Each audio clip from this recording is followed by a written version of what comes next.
बिस्मिल्लाहिर्रहमानिर्रहीम। गुज़िश्ता कल ये बात चल रही थी कि रोज़ा किन चीज़ों से टूटता है। मक्खी, इसी तरीके से मच्छर अगर इंसान के मुंह में चला जाए, या रास्ते का गर्दो गुबार और आटा छानते वक्त अगर उसके ज़र्रात मुंह में चले जाएं तो रोज़ा नहीं टूटेगा, इसलिए कि इसमें एहतियात बहुत मुश्किल है।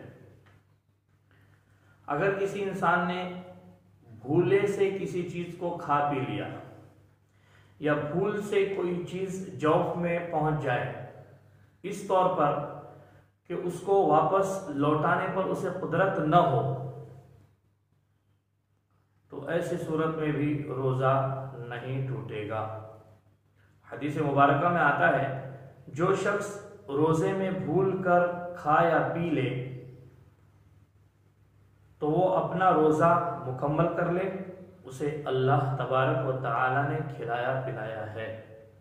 इस रिवायत को इमाम बुखारी रहमतुल्लाहि अलैह, इमाम मुस्लिम रहमतुल्लाहि अलैह ने और इब्न हिब्बान वगैरह ने जिक्र किया है, और उस पर उस रोज़े की कोई क़ज़ा भी नहीं है। किसी को बवासीर की बीमारी लायक हो जाए, बवासीर दो तरह की होती है, एक खूनी एक बादी, कि जिसका गोश्त बाहर आता हो उसको अंदर करने के लिए अगर आसानी के साथ वो अंदर चला जाए हल्की सी उंगली से दबाने से, तो उंगली अंदर दाखिल करने में रोज़ा टूट जाएगा। और अगर उंगली दाखिल करना ही ज़रूरी हो, उसके बगैर वो अंदर न होता हो, तो फिर उंगली दाखिल करने से रोज़ा नहीं टूटेगा। इसी तरीके से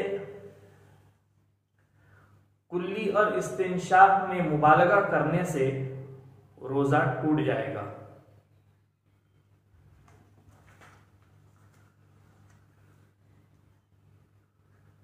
वाजिब और मसनून गुस्ल में पानी कान वगैरह में चला जाए तो कोई हर्ज नहीं है, और अगर गोता लगाने से कान में पानी जाता हो तो उससे बचना मुश्किल हो तो गोता लगाना भी हराम है।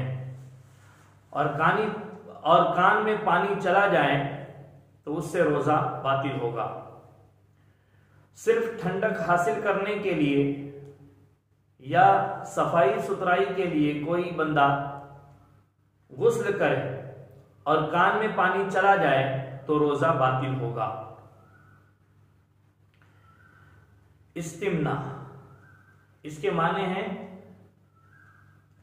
अपने हाथों से या किसी और के हाथों से या बीवी के हाथों से अपनी मनी को खारिज कर देना। अगर कोई शख्स अपने हाथों या बीवी के हाथों या किसी और के हाथों से बिला हाइल या हाइल के साथ मनी को निकाले तो रोज़ा बातिल होगा, क्योंकि बगैर इंजाल के जिमा से जब रोज़ा टूट जाता है तो शहवत के इस अमल से बसूरत इंजाल बदरजे अवला रोज़ा बातिल होगा। इसी तरह बगैर हाइल के बीवी को छूने, बोसा लेने या साथ लेटने से मनी निकले तो रोज़ा बातिल होगा। लेकिन अगर हाइल हो, चाहे पतला कपड़ा ही क्यों ना हो, तो रोज़ा बातिल नहीं होगा। खुजली वगैरह की वजह से शर्मगाह को खुजाएं और इंजाल हो तो रोज़ा नहीं टूटेगा। सिर्फ किसी को देखने या कुछ सोचने की वजह से इंजाल हो तो रोज़ा बातिल नहीं होगा, जैसा कि आम दिनों में या रोज़े की हालत में एहतिलाम की वजह से रोजा बातिल नहीं होता। अगर शहवत के उभरने का अंदेशा हो तो फर्ज रोजों में बीवी को छूना और बोसा लेना दोनों ही हराम हैं। अगर ऐसा कोई खतरा न हो तो ये जायज है, मगर इसको छोड़ देना, तर्क करना औला है, बेहतर है, क्योंकि रोजेदारों को शहवतों को तर्क करना मसनून लिखा है। हदीस मुबारका में है आप सल्लल्लाहु अलैहि वसल्लम बाज अज़वाज मुतहरात का रोजे में बोसा लेते थे। आप सल्लल्लाहु अलैहि वसल्लम को अपनी हाजत पर मुकम्मल काबू था। यह रिवायत मुत्तफ़क़ुन अलैह है। इमाम बुखारी व इमाम मुस्लिम रहिमहुमुल्लाह ने उसको जिक्र किया है।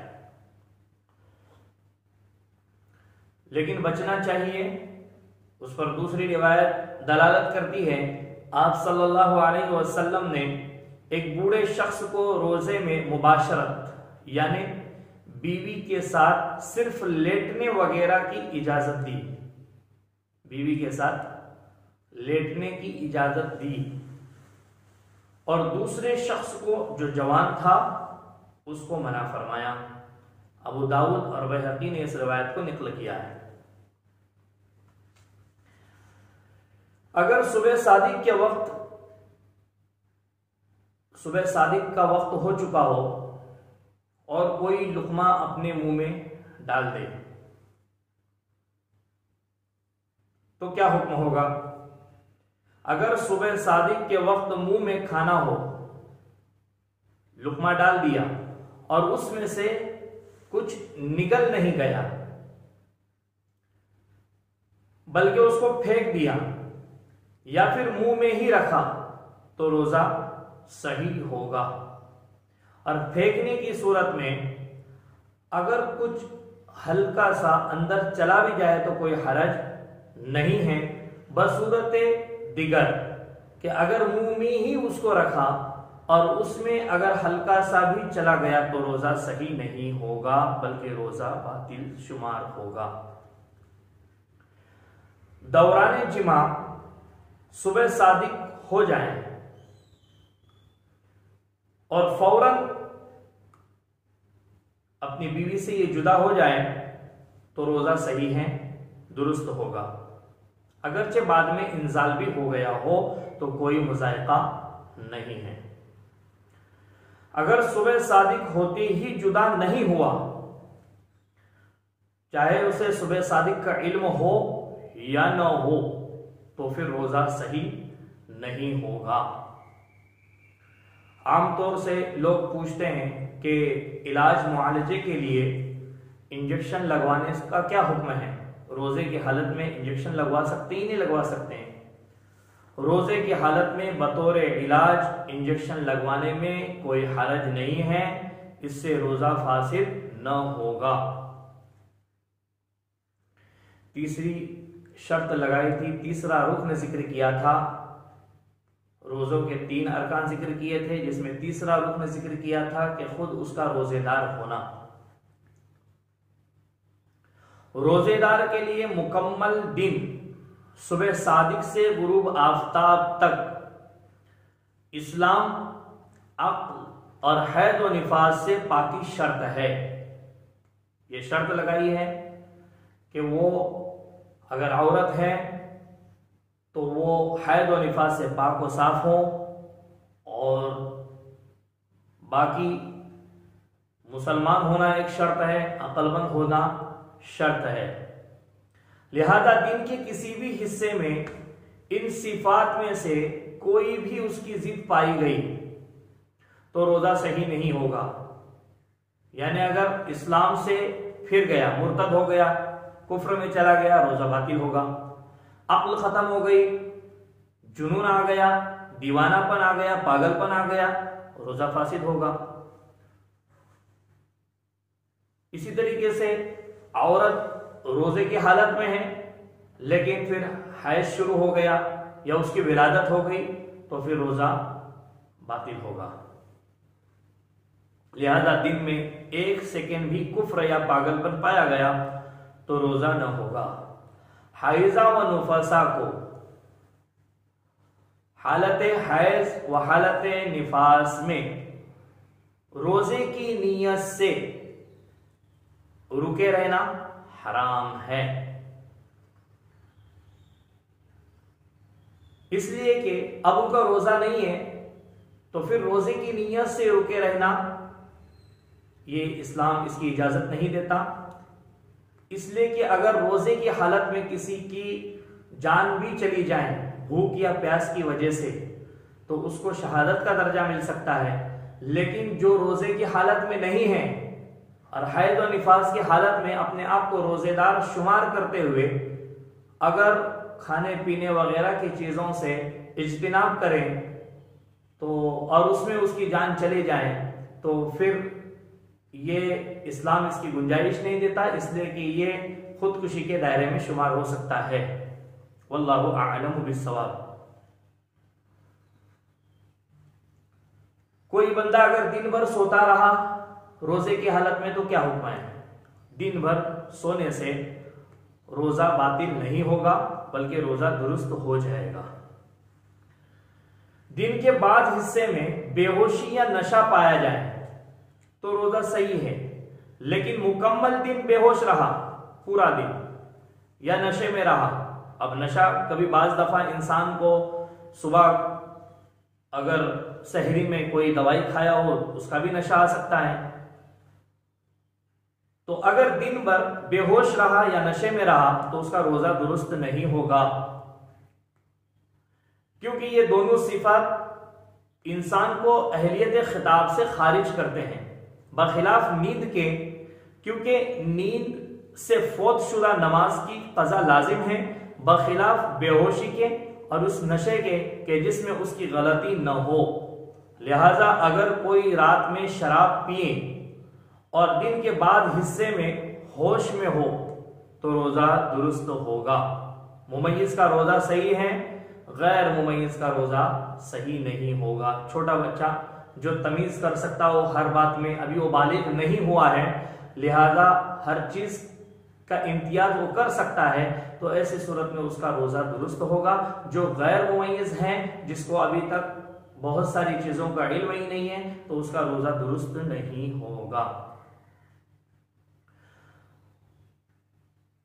रोजा दिन में रखा जाए न कि रात में, लेकिन नियत रात में होनी चाहिए फर्ज रोजे के लिए। ईद उल फित्र और ईद उल अजहा का रोजा रखना हराम है। बहुत सारे लोग ईद के दिन भी आधे दिन का रोजा रखते हैं, यह ज़माने जाहिलियत से चला आ रहा है, लेकिन ईद के दिन कोई रोजा नहीं है। ईद के दिन खुशी मनाने को का हुक्म शरीयत ने दिया है और ईद के दिन जो है रोजा रखना हराम है। अल्लाह तबारक व तआला हमें इन चीज़ों पर अमल करने की तौफीक अता फरमाए और हमारे अपने इल्म से खुद को और उम्मत मुस्लिमा को नफ़ा आम व ताम पहुँचाए। व आखिर दावाना अनिल हम्दुलिल्लाहि रब्बिल आलमीन।